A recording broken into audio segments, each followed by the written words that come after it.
আজকে আমি তোমাদের দেখাবো আমার ছোট্ট বেবিটাকে। দেখো না কি সুন্দর করে আদুরে করে শুয়ে আছে। আমি যখন ওর গা হাত পা টিপে দেই মনে হয় কি যে ও খুব মজা পাচ্ছে, খুব শান্ত হয়ে শুয়ে থাকে, মনে হচ্ছে যেন স্পা নিচ্ছে, এরকম একটা ভাব তার। ওর ছোট্ট পাগুলো, ওর হাতগুলো এত নরম যে চাপ দিলে চোখটা বন্ধ করে ফেলে। ওটা দেখলেই আমার শান্তি লাগে। এই জন্যই তো নিজের নিজের কাজ ফেলে সারাদিন ওর যত্ন নেওয়া, ওর খেয়াল রাখা, শুধুমাত্র এই একটুখানি ভালো লাগা।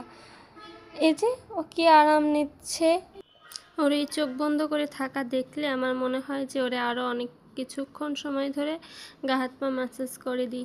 ওর চোখ বন্ধ করে থাকা দেখলেই মনে হয় যেন ও বলছে আমাকে আরেকটু দাও, আমি অনেক মজা পাচ্ছি, একটু ঘুমাই, এরকম। আসলে ও আমার অনেক আদরের ক্যাট তো।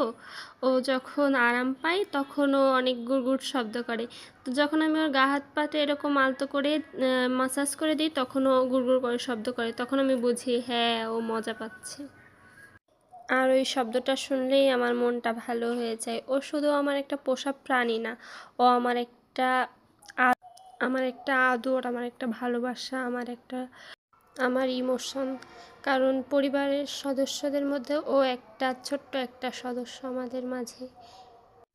ওর সাথে কাটানোর সময়গুলো আমার কাছে দিনের সবচেয়ে সুন্দর মুহূর্ত। আমার দিনের সেরা সময় ওর সাথে কাটানোর সময়।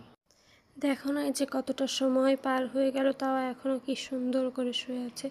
যেন মনে হয় যে ওর এই মাসাজটা প্রতিদিনই চাই। এরকম আদরে করে থাকলে, আদরে করে চেয়ে থাকলে কি বলো ওকে না আদর করে পারা যায়? কি সুন্দর, কি আল্লাহর সৃষ্টি, মাশাল্লাহ মাশাল্লাহ মাশাল্লাহ। আচ্ছা, তোমাদের কি এরকম বাসায় আদুরে বাচ্চা বা তোমাদের প্রিয় পেট আছে? তাহলে আমাকে জানাতে পারো। খোদা হাফেজ।